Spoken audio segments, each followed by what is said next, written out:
Welcome to the KuppingerCole Analyst Chat. I'm your host. My name is Matthias Reinwarth. I'm an analyst and advisor at KuppingerCole Analysts.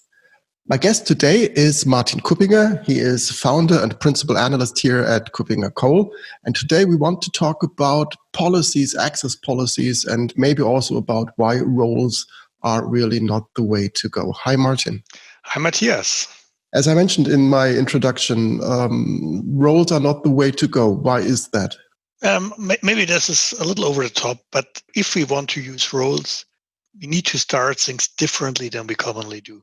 So when we look at the reality, then it is, I would say, a simple fact that most role projects struggle in some way. Some totally fail. Some take longer than expected. Some don't deliver to the expectations that have been raised at the beginning. I would say probably all projects I've ever seen, and I've seen a lot, were cumbersome in some way. And I believe there's a reason for that. That reason is pretty simple at the end. We're starting at the wrong point because a role is a technical artifact, and artifact contains artificial. It is something which is a construct, and people need to understand that construct, and you need to deal very properly with these constructs. And when you step back, you come to the point, what do we really want to do? And what we really want to do is we want to control with roles, with groups, with other artifacts. We want to control who has access to what. So at the end, we are looking at this simple question. For instance, saying, okay, all employees are allowed to access certain parts of the corporate intranet, if there's still an intranet. Users in the finance department and within the finance department and bookkeeping doing these business tasks are allowed to do that if, for instance, they have a certain job level. And all these things are nothing else than access policies. They are saying someone or a group of people or something can do certain actions on certain resources under certain constraints. And my perspective is if we start with access policies, we might then derive roles out of that. We might derive a lot of other things out of that, but we have a very simple to understand, very easy to understand construct, which is understood by business, which is understood by IT, which you can relatively easily normalize as well. And that is what people understand, and then you would be successful. And if roles then are an outcome, that's great, but they are not the starting point. The starting point for, I would say, probably everything, at least most we do in security, are access policies. So if I understand you correctly, many organizations are looking at managing their access and trying to get a grip on access governance by talking with their business about roles. So this, I have learned in my experience as well, is really not the right starting point, because just talking about roles, this static kind of access, is not enough. So how should policies then look like? What are the aspects that influence such policies? It's more than just a job position. So let's start maybe with another point. You mentioned, yes, they're starting about complex artificial concept. And I think talking about roles is a little bit like having your doctor throwing Latin terms on you without explaining what it's really about. So it's really hard to manage. And when I look at access policies, really look at it very generic. It is a subject. So you can describe this as an organizational entity, as an individual person, as a group of things, as whatever. So the subject can be a lot of different things. Then there's the action, which can be whatever action is required: pass the firewall, access a system, delete data in a certain system, access highly critical information in the finance department, whatever. Could also be approve and other things. And then there's a resource, something in IT, from a system to a file to whatever. And there are constraints. And at the end, yes, there might be, for instance, organizational entities we use. There might be job descriptions, but there might be also things like constraints such as, okay, approvals only up to 100,000. All of these can be very well expressed in natural language. So policy has a certain structure, which is nothing else than at the end natural language expression. And it is something people can describe at each and every level for what they do. So people who are very familiar with traditional firewalls will probably think in certain IP addresses passing or not passing through certain ports. In this business departments, it will be a different level of description, but it's always the same structure, and this can be very well aligned, and you can run conversations at each and every level without the people needing to translate complex concepts and artifacts and terms, but really using their way to express their domain. Right. And from what I've learned, many organizations and many IT departments still think, when they think of roles, as system-specific roles. If you think of a large system like an SAP system or any other large business supporting systems, the roles that are in place are usually managed at a system level, which we do not endorse, but which is the case. So these roles are defined specific for a silo.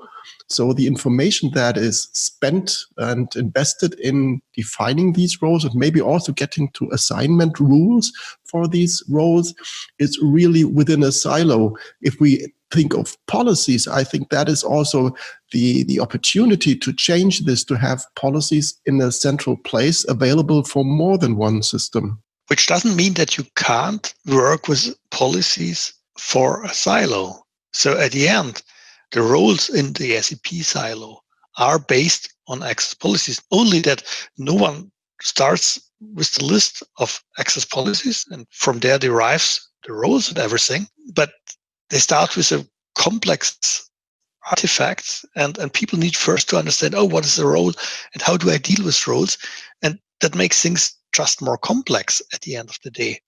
And so you can use policies everywhere, and you can also have some hierarchy of policies in some way where you say, okay, this is really my business perspective, and then you drill down. But they are a unifying concept across everything. My vision to some extent is that we say, okay, we have these access policies, and then we start deriving sort of technical policies or technical implementations of what the policy says as automated as we can. Think about having an access policy which then leads to technical ACL controls on a Windows Server file system. Think about policies which are about only our employees are allowed to access our Wi-Fi internally, which doesn't make much sense, but just as a sample. That could lead to automated configuration settings for all the components of your Wi-Fi network, of other network security components, even of endpoint security. So there's a lot of potential of automating the security controls by translating the policies. That would be my vision, and that is in some way also a request to vendors to move forward to that space. So we need to get to a central common language that is understandable for humans and for humans of all profession within an organization, from IT to business, and also for defining access and rules for devices and everything else. So it's really a common language that is then used, as you've mentioned, for deriving, ideally in an automated manner, the actual access control mechanisms as they are relevant across all systems. I would see it a little different, honestly. I would say the language to use is the language the users, so to speak, regularly speak in a certain structure. Describe who is allowed to do what, so to speak. That then can be transferred into a defined structure with the resource, the action, the subject or subject action resource, that way constrained. That might be done by people supporting them. And that then might result and should result in a sort of a standard structure. But overall, we are relatively flexible because the sort of the unifying concept is really this, I would say, well-established and well-agreed structure of how does a policy look like with the subject and the action and the resource, etc. And then I think we don't need to put too much effort into this is the standard, because this is easy to translate between various levels, between various systems. And we specifically must ensure that we don't say, okay, to do access policies, you first need to learn an abstract language, such as some tried to do with XACML, the extensible access control markup language, which was too complex. And at the end, people just wanted to describe who is allowed to do what. Right. So you mentioned that it's also a request towards vendors, or at least, making sure that this can work. So we are not yet there. There is not yet a solution that would be capable of storing, of maintaining these then translated access policies. I would say we have a couple of elements. So when you look at the space of dynamic authorization management, so where XAML played an important role a while ago, we see a couple of vendors. We see a couple of players who provide some types of policy management. We have well-established tools and concepts around policies when we go down to firewalls, etc. So I think we have a lot of elements there. We use policies in every web access management product for tens of years, and in many other elements of security. I think it's an understanding that we need to get out of these technical silos, and that we need the sort of the business level of defining such policies and the mapping between these layers, which sounds complex, but I believe it's not really a rocket science, because it's all around a very simple concept of the access policy. And my recommendation would be, the first thing is to end users, start your roles project and call it something like an access management or access governance project. Roles are just an element, or might be an element. You not necessarily need them. But don't start with roles, start with access policies, and then derive, if you want to work with roles, derive the roles out of them. And my other major recommendation would be to the vendors, rethink what you're doing and think about how you could shift to a better use of access policies that can be expressed in a language that your users are used to, and where they are, which is easy for them, which is everything close to natural language. That's it. Right. I fully agree. If you first of all have to make that step towards abstraction, that always hinders the actual input from those who know, from the stakeholders. And just a simple sentence that states HR people are not expected to work Sundays after 10 in the evening.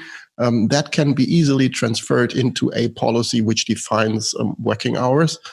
So it's really just getting the input from the people who actually know and translating that into a simple policies that then can be used for defining access control within individual systems. We're getting closer to the end of this episode. I know, and I would recommend that the listeners can go to our website and look for more information about how to do access management properly. Any recommendations from your side, Martin? So I think there's a very good recording of a keynote you did just for one of our KC Live events recently. We will publish an updated report of access governance, or redefining access governance, very soon. We have our leadership compass on access governance, for instance, to name just a few things. So I think it makes a lot of sense to get a KC Plus license, which is very affordable, to access to all of our research. And there's plenty of stuff around all these topics available. Right. So that's it for today's episode about access policies, about using more user-centric common language constructs for defining and maintaining rules for access. Thank you very much, Martin, for joining me today. And I'm looking forward to having you in an upcoming episode. Thank you for inviting me, and welcome. Thank you. Bye-bye.